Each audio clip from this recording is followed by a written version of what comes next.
വേദിയിലെ സമാദരണീയരായ നേതാക്കൾ, നമ്മുടെ അഭിവന്യ നായകൻ പാണക്കാട് സയ്യിദ് സാദിഖ് അലി ശിഹാബ് തങ്ങൾ അവർകളെ, യൂത്ത് ലീഗിൻ്റെ അധ്യക്ഷൻ നമ്മുടെ പ്രിയ നേതാവ് സയ്യിദ് മുനവർ അലി ശിഹാബ് തങ്ങൾ അടക്കമുള്ള നമ്മുടെ പ്രിയപ്പെട്ട നേതാക്കൾ, സർവോപരി ഇന്നത്തെ ഈ ദിവസം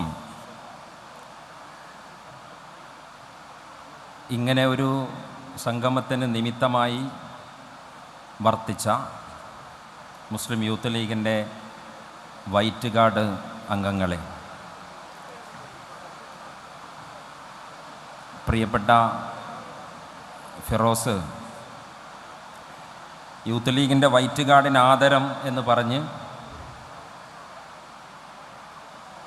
എന്നെ വിളിച്ചപ്പോൾ എൻ്റെ മനസ്സിൽ രണ്ട് ആശങ്കയുണ്ടായിരുന്നു. ഒന്ന്, ആദരം എന്ന വാക്കിന് ആഘോഷം എന്ന അടുത്തു നിൽക്കുന്ന ഒരർത്ഥമുണ്ട്. അങ്ങനെ ഒരു ആഘോഷമയമാകുമോ എന്ന ആശങ്ക. രണ്ടാമത്തെ കാര്യം, നമ്മുടെ ലക്ഷ്യത്തിനകത്ത് കരട് കുടുങ്ങുമോ എന്ന ഒരു സംശയവും എൻ്റെ സ്വാഭാവികമായി മനസ്സിൽ നിഴലിച്ചതാണ്. പക്ഷേ ആ രണ്ട് സംശയങ്ങളും ദൂരീകരിക്കപ്പെട്ട് ഇന്നത്തെ മനോഹരമായ കോഴിക്കോട്ടെ ഈ സായാഹ്നം ഇവിടെ നടക്കുന്നു. ഇതിവിടെ നടക്കുമ്പോൾ യൂത്ത് ലീഗ് സംസ്ഥാന കമ്മിറ്റിയുടെ രണ്ട് ഘട്ടങ്ങൾ ഞാൻ ഓർക്കുന്നു. ഒന്ന്, 2018 ഡിസംബർ മാസം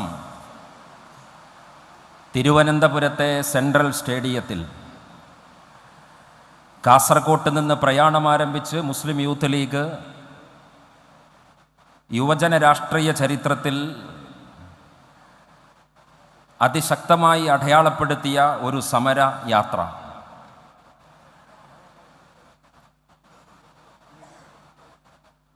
കേരള ഭരണകൂടത്തോട് നിരന്തരമായി ചോദ്യങ്ങൾ ചോദിച്ച് ആ യാത്ര മുന്നോട്ട് പോയി. തിരുവനന്തപുരത്ത് അത് സമാപിക്കുമ്പോൾ മുസ്ലിം യൂത്ത് ലീഗിൻ്റെ സംസ്ഥാന അധ്യക്ഷൻ സയ്യിദ് സാദിഖ് അലി ശിഹാബ് തങ്ങൾ 2018 ഡിസംബർ മാസത്തിലെ സമാപന വേദിയിൽ സെൻട്രൽ സ്റ്റേഡിയത്തിൽ പ്രബുദ്ധ കേരളത്തിൻ്റെ 3.5 കോടിയുടെ മലയാളി മനസ്സിനോട് പറഞ്ഞത്, പ്രതിപക്ഷ രാഷ്ട്രീയ യുവജന സംഘടനയായതുകൊണ്ട് ഒരു അനുഷ്ഠാന സമരം യാത്ര നടത്തി ഞങ്ങൾ പിരിഞ്ഞു പോവുകയല്ല. സാങ്കേതികമായി ഈ യാത്ര ഇവിടെ അവസാനിക്കുമ്പോൾ മറ്റൊരു യാത്രക്ക് ഞങ്ങൾ തയ്യാറെടുക്കുകയാണ്. ആ യാത്ര സെൻട്രൽ സ്റ്റേഡിയത്തിൽ അന്ന് എൻ്റെ മുന്നിൽ സംഗമിച്ച പ്രിയപ്പെട്ട വൈറ്റ് ഗാർഡ് അംഗങ്ങളിൽ പലരും സാക്ഷിയായതാണ്. ശുഭ്രവസ്ത്രധാരികളായ വൈറ്റ് ഗാർഡിൻ്റെ സല്യൂട്ട് സ്വീകരിച്ച് നമ്മൾ കേരളത്തോട് പറഞ്ഞത്, ഈ സംഘം മസിൽ പെരുപ്പിച്ച് അക്രമകാരികളായി സംഹാരത്തിൻ്റെ രാഷ്ട്രീയവുമായി തെരുവുകളിൽ ഉണ്ടാകാനുള്ളതല്ല ഈ സംഘം. അവർ മാലാഖമാല പോലെ ഈ മനുഷ്യ സമൂഹത്തിൻ്റെ സങ്കടങ്ങളിൽ ചേർത്തുപിടിച്ച് സന്താപങ്ങളിൽ കൂടെ നടന്ന് ഉണ്ടാകുമെന്ന് പ്രിയപ്പെട്ട സയ്യിദ് സാദിഖ് അലി ശിഹാബ്, പ്രിയപ്പെട്ട മുനവർ അലി തങ്ങൾ അന്ന് പ്രഖ്യാപിച്ചു സമർപ്പിച്ചു. ജനറൽ സെക്രട്ടറി അന്ന് ഫിറോസും അങ്ങനെ പറഞ്ഞു. മലയാളികളെ, കേരളത്തിനൊരു അടിയന്തര സാഹചര്യമുണ്ടായാൽ നിങ്ങൾ മിസ് കോൾ അടിച്ചാൽ ഈ സാർത്ഥവാഹക സംഘം, ഈ ചെറുപ്പം നിങ്ങളുടെ വീട്ടുമുറ്റത്തുണ്ടാകുമെന്ന് PK ഫിറോസ് യൂത്ത് ലീഗിൻ്റെ സ്റ്റേറ്റ് ജനറൽ സെക്രട്ടറി എന്ന നിലയിൽ അവിടെ പ്രഖ്യാപിച്ചു. ഞാനതിൻ്റെ വിഷ്വൽ കണ്ടപ്പോൾ മുനവർ അലി ശിഹാബ് തങ്ങളുടെ അന്നത്തെ ഒരു വാക്ക് അദ്ദേഹം ഓർഗാനിക്കായി പറഞ്ഞതാണ്. ഈ യൗവനത്തെ ഞങ്ങൾ ഡൈവേർട്ട് ചെയ്ത് വിടുകയാണ് എന്നാണ് പറഞ്ഞത്. Diverting resources. ചെറുപ്പക്കാരെ, നിങ്ങളുടെ വിഭവങ്ങളെ നമ്മളൊന്ന് വഴിതിരിച്ചു വിടുകയാണ്. എന്താണ് വഴിതിരിച്ചു വിടുക? അതിൻ്റെ സ്വാഭാവികമായ ഒഴുക്കിന് നിങ്ങളെ വിടാൻ ഉത്തരവാദിത്ത ബോധമുള്ള ഒരു യുവജന പ്രസ്ഥാനത്തിൻ്റെ നേതൃത്വത്തിന് സാധിക്കില്ല. അതുകൊണ്ട് സംഹാരത്തിൻ്റെ വഴിയിൽ പോകാൻ സാധ്യതയുള്ള യൗവനത്തിൻ്റെ റിസോഴ്സിനെ ഡൈവേർട്ട് ചെയ്തു വിടുന്നു. വാക്ക് വളരെ കൃത്യമാണ്. നിർമ്മാണത്തിൻ്റെ വഴിയിലേക്ക് ഡൈവേർട്ട് ചെയ്യുകയാണ്. തിരുവനന്തപുരത്തെ സെൻട്രൽ സ്റ്റേഡിയത്തിൽ നിന്ന് ഡൈവേർട്ട് ചെയ്ത വൈറ്റ് ഗാർഡിൻ്റെ റിസോഴ്സസ് എവിടെയാണ് എന്ന് ചോദിച്ചാൽ പാർട്ടി നേതാക്കൾ വന്നിറങ്ങുമ്പോൾ സല്യൂട്ടടിക്കാനുള്ള അലങ്കാരത്തിൻ്റെ സേനക്കപ്പുറം രാത്രിയുടെ അർദ്ധയാമത്തിൽ പെരുമഴ ഒലിച്ചു കൊണ്ടുപോയ ഒരു ജനതയെ മാറോട് ചേർത്ത് പിടിക്കാൻ അന്ന് ഡൈവേർട്ട് ചെയ്ത് വിട്ട യൂത്ത് ലീഗിൻ്റെ വൈറ്റ് ഗാർഡ് ഉണ്ടായി എന്നതാണ്. ഞാൻ എൻ്റെ പ്രിയപ്പെട്ട വൈറ്റ് ഗാർഡ് അംഗങ്ങളോട് യൂത്ത് ലീഗിൻ്റെ 2018 ഓർമ്മിപ്പിക്കുമ്പോൾ മറ്റൊരു സമയത്തെയും ഓർമ്മിപ്പിക്കുന്നു. എന്ന് പറഞ്ഞാൽ ഇതൊരു ഡെലിബറേറ്റ് എഫേർട്ടാണ്. കോൺഷ്യസ്ലി എന്ന് ഞങ്ങൾ പറയും. ബോധപൂർവമായ ശ്രമമാണ്. അബദ്ധത്തിൽ സംഭവിച്ചതല്ലേ. Not accidentally happened, deliberately happened. എന്താണത്? 2018 ഡൈവേർട്ട് ചെയ്തു വിട്ടു. 2024 ജൂലൈ മാസം എന്ന് പറഞ്ഞാൽ ഈ ദുരന്തത്തിൻ്റെ കൃത്യം ഒരു മാസം മുമ്പേ തൃശ്ശൂരിലെ അതിരപ്പള്ളിയിൽ യൂത്ത് ലീഗിൻ്റെ ക്യാമ്പ് നടന്നു. ഞങ്ങളൊക്കെ ആ ക്യാമ്പിൽ പങ്കെടുത്തു. വൈറ്റ് ഗാർഡ് എന്ന അജണ്ടയിട്ട് മാറി നിന്നു യൂത്ത് ലീഗിൻ്റെ സംസ്ഥാന നേതൃത്വം ആലോചനയ്ക്ക് ഞാൻ സാക്ഷിയാണ്. ഒരു വെളിപാട് പോലെ യൂത്ത് ലീഗിൻ്റെ വൈറ്റ് ഗാർഡിനെ എങ്ങനെ ഉപയോഗിക്കണം എന്ന ആലോചനയിൽ പ്രധാന അജണ്ടയായി കയറി വന്നത് എൻ്റെ പ്രിയപ്പെട്ട യുവാക്കളെ, മുസ്ലിം യൂത്ത് ലീഗിൻ്റെ വൈറ്റ് ഗാർഡ് പരിസ്ഥിതി ദിനത്തിൽ ചെടി നട്ടാൽ പോരാ, തെരുവ് ശുചീകരിച്ചാൽ പോരാ. യൂത്ത് ലീഗിൻ്റെ വൈറ്റ് ഗാർഡിനെ മനുഷ്യർ മരണപ്പെട്ടു കഴിഞ്ഞാൽ അവരുടെ സംസ്കാര ചടങ്ങുകൾക്ക് അവരെ തയ്യാറാക്കണം. മയ്യത്ത് പരിപാലനം എന്ന അജണ്ടയിട്ട് ഇരിക്കുകയായിരുന്നു. ആ മയ്യത്ത് പരിപാലനത്തിന് പ്രത്യേകമായ പരിശീലനം കൊടുക്കാം എന്ന് 2024 തൃശ്ശൂരിലെ അതിരപ്പള്ളിയിൽ മുസ്ലിം യൂത്ത് ലീഗ് അജണ്ട വെച്ചാലോചിച്ചു. ഒരു യുവജന സംഘടന പ്രതിപക്ഷത്തിരിക്കുമ്പോൾ ആലോചിക്കേണ്ടുന്ന വിഷയങ്ങൾ തയ്യാറാക്കുമ്പോൾ ഭരണത്തെ എങ്ങനെ അട്ടിമറിക്കാം, അടുത്ത തെരഞ്ഞെടുപ്പിനെ എങ്ങനെ പിടിക്കാം എന്നൊക്കെ ആലോചനയാണ് ഇവിടുത്തെ പരമ്പരാഗത ശീലങ്ങളെങ്കിൽ തൃശ്ശൂരിൽ അതിരപ്പള്ളിയിൽ യൂത്ത് ലീഗ് ആലോചിച്ചത് മരിച്ച മനുഷ്യരുടെ മൃതദേഹങ്ങൾ ഏറ്റെടുക്കാൻ വൈറ്റ് ഗാർഡിനെ പ്രാപ്തമാക്കുക എന്നതാണ്. ആലോചന സാർത്ഥകമായി. ആലോചന ഒരു വെളിപാട് പോലെ അത് പുലർന്നു. വയനാട്ടിൽ നമ്മൾ ഇങ്ങനെ കണ്ടു, ഈ പച്ചക്കുപ്പായമിട്ട് ഇളം പച്ചയിട്ട് നിൽക്കുന്ന ഈ മനുഷ്യരെ മാലാഖമാരുടെ വേഷത്തിൽ അവരെ കണ്ടു. ഞാൻ ശ്രദ്ധിച്ച 2 കാര്യം. വൈറ്റ് ഗാർഡ് അംഗങ്ങൾ ഈ പ്രവർത്തനത്തിന് ഇറങ്ങി തിരിച്ചപ്പോൾ അവർ അപ്രീസിയേഷൻ പ്രതീക്ഷിച്ചിരുന്നില്ല എന്നതാണ്. അതിൻ്റെ ഒരു തെളിവ് ഇന്നിവിടെ പ്രദർശിപ്പിച്ച ഡോക്യുമെൻ്ററിയിലുണ്ട്. ആ ഡോക്യുമെൻ്ററിയുടെ പല ഭാഗത്തും അതിൻ്റെ വിഷ്വൽസ് വന്നത് മൊബൈലിലെ വിഷ്വൽസാണ്. മൊബൈലിലെ വിഷ്വൽസ് എന്ന് പറഞ്ഞാൽ നിങ്ങളുടെ പ്രവർത്തനങ്ങളെ നാളത്തെ ഒരു ഡോക്യുമെൻറ്റേഷന് വേണ്ടി, നാളത്തെ ഒരു അപ്രീസിയേഷന് വേണ്ടി, നാളത്തെ ഒരു മേനി പറച്ചിലിന് വേണ്ടി മുസ്ലിം യൂത്ത് ലീഗിൻ്റെ സംസ്ഥാന കമ്മിറ്റി ഒരു PR ടീമിനെ വിട്ടില്ല. അതുകൊണ്ട് ഈ ഡോക്യുമെൻ്ററി തയ്യാറാക്കിയ ഷാഫിയും സംഘത്തിനും സോഷ്യൽ മീഡിയയിലെ വാട്സാപ്പുകളിൽ പറന്നു നടന്ന അത്ര കണ്ട് ക്ലാരിറ്റി ഇല്ലാത്ത വിഷ്വലുകൾ എടുക്കേണ്ടി വന്നു. അപ്രീസിയേഷൻ പ്രതീക്ഷിക്കാതെ നിങ്ങൾ ഇങ്ങനെ നടന്നു. മറ്റൊരു കാര്യം, വൈറ്റ് ഗാർഡിൻ്റെ ഓരോ അംഗങ്ങളും അവർ സ്വയം തന്നെ നേതാക്കളായിരുന്നു എന്നുള്ളതാണ് വയനാട്ടിലെ ദുരന്ത ഭൂമിയിൽ നിന്ന് നമ്മൾ കണ്ടത്. സ്നേഹമുള്ളവരെ, വൈറ്റ് ഗാർഡ് അംഗങ്ങളെ, അടക്കിപ്പിടിച്ച ഈ നിശബ്ദതയിൽ, വികാരസാന്ദ്രമായ ഈ സന്ദർഭത്തിൽ ഞാൻ ചോദിക്കട്ടെ, ഒറ്റ ചോദ്യം നിങ്ങളോട്. എന്തേ നിങ്ങൾ ലീഗായത്? വാപ്പ ലീഗായതുകൊണ്ട്, ഏട്ടൻ ലീഗായതുകൊണ്ട്, വീട്ടുകാർ ലീഗായതുകൊണ്ട്, പരിസരത്തെ രാഷ്ട്രീയ നിറം പച്ചയായതുകൊണ്ട്, അങ്ങനെ എത്രയെത്ര സബബുകളാണ് നമ്മളെ ഈ പാർട്ടിയോട് ചേർത്ത് അടുപ്പിച്ചു നിർത്തിയത്. എനിക്കുറപ്പുണ്ട് ഈ കാരണങ്ങളാണ് മുസ്ലിം ലീഗിൻ്റെ പച്ചപ്പതാകയെ നിങ്ങളുടെ കർമ്മ വഴിയായി ഞാൻ എൻ്റെ യൗവനത്തിന് ആവിഷ്കരിക്കാൻ, എൻ്റെ വിദ്യാർത്ഥിത്വത്തെ ആവിഷ്കരിക്കാൻ ഞാൻ ഉപയോഗിക്കുന്നത് എന്ന് നിങ്ങൾ തീരുമാനിച്ചത് ഈ യാദൃശ്ചികതകളാണ്.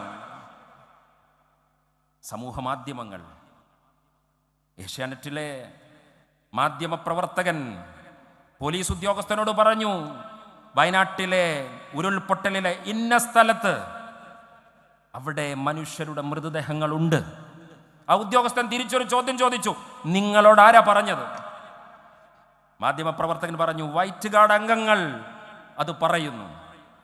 അവർ ഔദ്യോഗിക സംവിധാനമാണോ എന്ന ബ്യൂറോക്രസിയുടെ അഹങ്കാരത്തിൻ്റെ ശാഠ്യത്തിൻ്റെ ചോദ്യം അവിടെ പൊങ്ങി വന്നു. ആ മാധ്യമപ്രവർത്തകൻ തിരിച്ചു ചോദിച്ചു, മനുഷ്യരുടെ മൃതദേഹങ്ങളെ ചൂണ്ടിക്കാണിക്കാൻ ഏത് ഔദ്യോഗികതയുടെ സർട്ടിഫിക്കറ്റാണ് വേണ്ടത്? ഞാൻ എൻ്റെ പ്രിയപ്പെട്ട സിറാജിനെ കാണുകയാണ്. എൻ്റെ നാട്ടുകാരനാണ്, എൻ്റെ മണ്ഡലക്കാരനാണ്, തിരുനാവായക്കാരനാണ്. കേരളത്തിലെ വൈറ്റ് ഗാർഡിനെ സല്യൂട്ടടിക്കാൻ സിറാജ് കമാൻഡ് ചെയ്യുമ്പോൾ സിറാജ് വരുന്നത് കുബേര കുടുംബത്തിൻ്റെ പ്രൊഫഷണൽ സംവിധാനങ്ങളൊക്കെ പരിശീലനം കിട്ടിയ ഒരാളായിട്ടല്ല, ഫ്രം ദ എർത്ത്സ്, ഗ്രൗണ്ടിൽ നിന്നാണ് വരുന്നത്. ഏത് ഗ്രൗണ്ട്? തിരുനാവായ നിള. പുഴ പ്രക്ഷുബ്ധമായി ഒഴുകുമ്പോൾ ബലിതർപ്പണത്തിന് വേണ്ടി വരുന്ന മനുഷ്യരുടെ ജീവൻ അപഹരിച്ചു പോകുന്നത് പുഴയുടെ ഒരു ദിനചര്യയാണ്. അച്ഛൻ്റെ ബലിതർപ്പണത്തിന്, അമ്മയുടെ ബലിതർപ്പണത്തിന് മക്കൾ എത്തുമ്പോൾ യാദൃശ്ചികതയിൽ അവരുടെ പ്രാണൻ പിടിച്ചു കൊണ്ടുപോകുമ്പോൾ ആ ഓളങ്ങളിലേക്ക് സ്വന്തം ജീവിതത്തെ പണയപ്പെടുത്തി ഇറങ്ങിപ്പോകുന്നവനാണ് പ്രിയപ്പെട്ട സിറാജ്. യൂത്ത് ലീഗിൻ്റെ വൈറ്റ് ഗാർഡ് സല്യൂട്ടടിക്കാൻ സിറാജ് പറയുമ്പോൾ സിറാജ് ചുരുട്ടിയ മുഷ്ടിയോടെ നെറ്റിയിൽ സല്യൂട്ടിൻ്റെ കൈ വെക്കുമ്പോൾ തിരുനാവായിലെ നിളയുടെ ഓളപ്പരപ്പുകളിൽ നിന്ന് പ്രാണൻ പിടഞ്ഞിറങ്ങിപ്പോകുന്ന നിമിഷങ്ങളിൽ സിറാജിൻ്റെ അനുഭവങ്ങളുണ്ട്. കേഡറിസത്തിൻ്റെ ജാടയുള്ള പാർട്ടിക്കാരെ, ഞങ്ങൾ തോൽക്കുകയാണ് ഒരു കാര്യത്തിൽ. ഞങ്ങൾക്ക് പകയില്ല, ഞങ്ങൾക്ക് വിദോഷമറിയില്ല, ഞങ്ങൾക്ക് പ്രതികാരത്തിൻ്റെ ഒരു ലാഞ്ചനയുമില്ല. പൊന്നാനിയിൽ 2.5, മലപ്പുറത്ത് 5.5. അപ്പൊ നമ്മൾ എന്തു വേണം? നമ്മൾ ഈ തെരുവുകളിൽ ആടിത്തിമർക്കണം. പ്രിയപ്പെട്ട സയ്യിദ് സാദിഖ് അലി ശിഹാബ് തങ്ങളുണ്ട് ഇവിടെ. നമ്മൾ ഈ തങ്ങൾ കുടുംബത്തെ പറയുമ്പോൾ പ്രവാചക പരമ്പര എന്ന് പറയാറുണ്ട്. സഹാബ നമ്മുടെ മനസ്സിൽ വരട്ടെ, നമ്മുടെ മനസ്സിൽ വരട്ടെ. ഞാൻ മുണ്ടക്കൈയിലെ യൂത്ത് ലീഗിൻ്റെ പ്രവർത്തകരെ കണ്ടപ്പോൾ മേപ്പാടി ക്യാമ്പിലെ മരുന്ന് വിതരണം ചെയ്യുന്ന സ്ഥലത്തൂടെ ഞാൻ നടന്നു പോകുമ്പോൾ എന്നെ ഒരു ഒഫീഷ്യൽ പിടിച്ചു. എന്നോട് പറഞ്ഞു, ഇങ്ങോട്ട് വരാൻ പാടില്ല, തിരിച്ചു പോകണം. ഞാൻ ചോദിച്ചു, ഇവിടെ എന്താ നടക്കുന്നത്? ഇവിടെ കോൺഫിഡൻഷ്യലാണ്, ഇവിടെ വളരെ സുപ്രധാനമായൊരു റൂമാണ്. എന്താണ് ആ റൂമിനകത്ത്? അവിടെ മരുന്നുകൾ ക്ലാസിഫൈ ചെയ്യുകയാണ്. മരുന്നുകൾ വിതരണം ചെയ്യുന്ന ഏറ്റവും സൂക്ഷ്മമായ പണിയെടുക്കുന്ന സ്ഥലമെന്ന് പറഞ്ഞ് ഞാനിങ്ങനെ നോക്കിയപ്പോൾ പുഞ്ചിരി തൂകി. ഗവൺമെൻറ്റിൻ്റെ ഒഫീഷ്യൽസ് മാത്രം കാവൽ നിൽക്കുന്ന വയനാട്ടിലെ മേപ്പാടിയിലെ മരുന്നുകളുടെ മുറിയിൽ നിന്ന് ഒരു പച്ചക്കുപ്പായക്കാരനായ വൈറ്റ് ഗാർഡ് കടന്നു വന്നു. ഞാൻ അവനോട് ചോദിച്ചു, നീ എങ്ങനെ ഇവിടെ എത്തി? ഞാൻ ബിഫാമാണ്, ഞാൻ ഫാർമസി ഗ്രാജുവേറ്റ് ആണ്. വൈറ്റ് ഗാർഡിൻ്റെ പ്രവർത്തകരെ, ഇത് കേൾക്കുന്നവരെ, ഈ പച്ചക്കുപ്പായം അണിയേണ്ടത് ആരാണ്? ഫിസിയോതെറാപ്പിസ്റ്റുകൾ, ഫാർമസി ബിരുദക്കാർ, എമർജൻസി ഡിസാസ്റ്റർ മാനേജ്മെന്റ്. കത്തുവ മുതൽ ഡൽഹി കലാപം മുതൽ ഇന്ത്യയുടെ വിവിധ സംസ്ഥാനങ്ങളിൽ കലാപവേളകളിൽ പോയിട്ടുണ്ട്. പ്രിയപ്പെട്ട ഈ നേതാക്കളുടെ അഭ്യർത്ഥന പ്രകാരം ഡിസാസ്റ്റർ മാനേജ്മെന്റിൽ നമുക്ക് പോളിസിയില്ല. കലാപം ഒന്നാമത്തെ ആഘാതമാണെങ്കിൽ കലാപാനന്തരം നടക്കുന്ന സങ്കീർണതകൾ കടുപ്പത്തിലുള്ള ആഘാതമാണ്. പക്ഷേ വയനാട്ടിൽ മുസ്ലിം ലീഗ് രാഷ്ട്രീയത്തിൻ്റെ അത്രമേൽ ആർജവമുള്ള ഈ മണ്ണിൽ നമ്മൾ പറഞ്ഞു, ഈ പെയ്തൊഴിഞ്ഞ പേമാരി ഇത് ദൈവത്തിൻ്റെ നിമിത്തമാണ്. ശപിക്കുന്നില്ല നമ്മൾ, നമുക്ക് സങ്കടമുണ്ട്. പക്ഷേ ഈ പേമാരി തീർത്ത അരാജകത്വത്തെ, അരക്ഷിതത്വത്തെ പോലീസിൻ്റെ വാഹനങ്ങൾക്കും പട്ടാളത്തിൻ്റെ ചൂളം വിളികൾക്കും കാത്തു നിൽക്കാതെ ഇവിടെ സ്വയം സമർപ്പിക്കാൻ ഞങ്ങളുടെ കയ്യിൽ സന്നാഹമുണ്ട് എന്ന് വിളിച്ചു പറയാൻ എൻ്റെ പ്രിയപ്പെട്ട വൈറ്റ് ഗാർഡിൻ്റെ പ്രവർത്തകരെ, നിങ്ങൾ നിമിത്തമായി, നിങ്ങളതിന് കാരണമായി, നിങ്ങളതിന് സബബായി. ഞാൻ ആ ചോദ്യം വീണ്ടും ചോദിക്കുകയാണ്. നിങ്ങളെങ്ങനെ ലീഗായി? രണ്ടാം ലോക മഹായുദ്ധത്തിലാണ് ബെയ്ലി പാലം കണ്ടെടുക്കുന്നത്.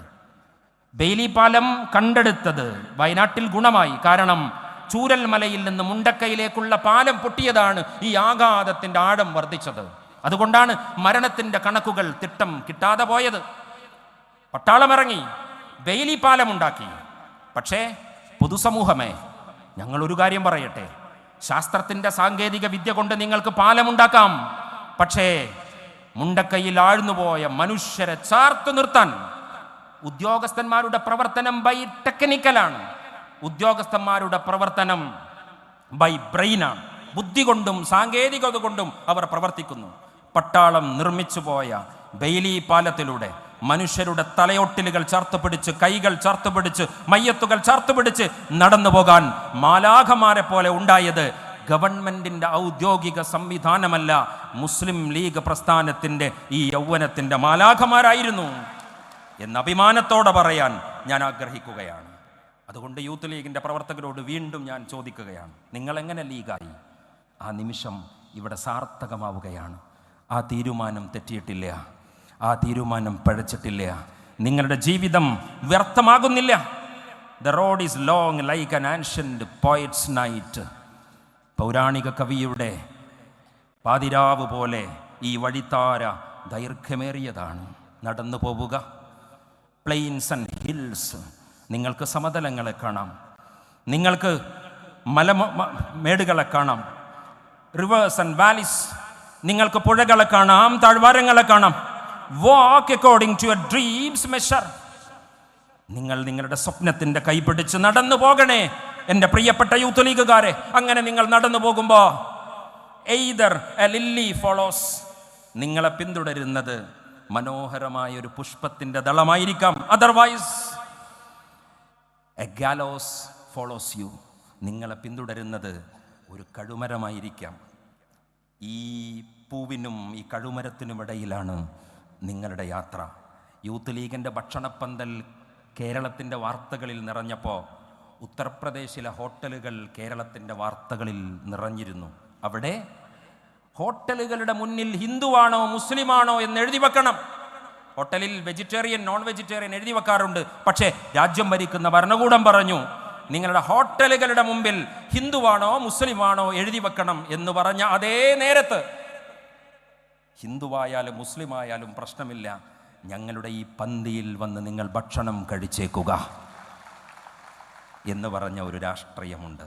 അതുകൊണ്ട് ആ രാഷ്ട്രീയം ആരോപിക്കുന്നവരെ ഞങ്ങളുടെ സഞ്ചാരത്തെക്കുറിച്ച് ബോധ്യമുണ്ട്, ആ ബോധ്യത്തിലാണ് നടന്നു പോകുന്നത് എന്ന് മാത്രം ഓർമ്മിപ്പിച്ച് ഈ ആദരം നിങ്ങളെ കൂടുതൽ ശിരസ് നമിക്കാൻ കാരണമാകണം.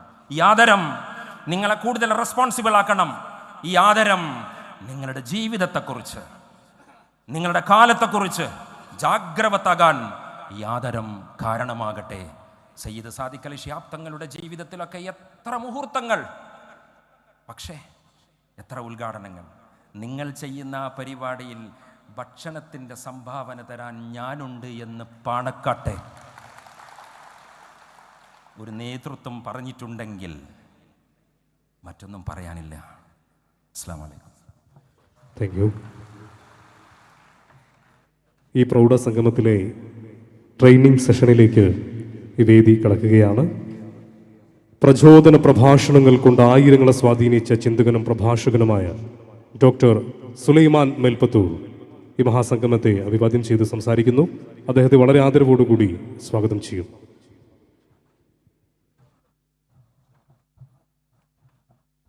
അസ്സലാമു അലൈക്കും. സാദിഖ് അലി തങ്ങൾ ഞാൻ ചോദിച്ചു പോണില്ലേന്ന്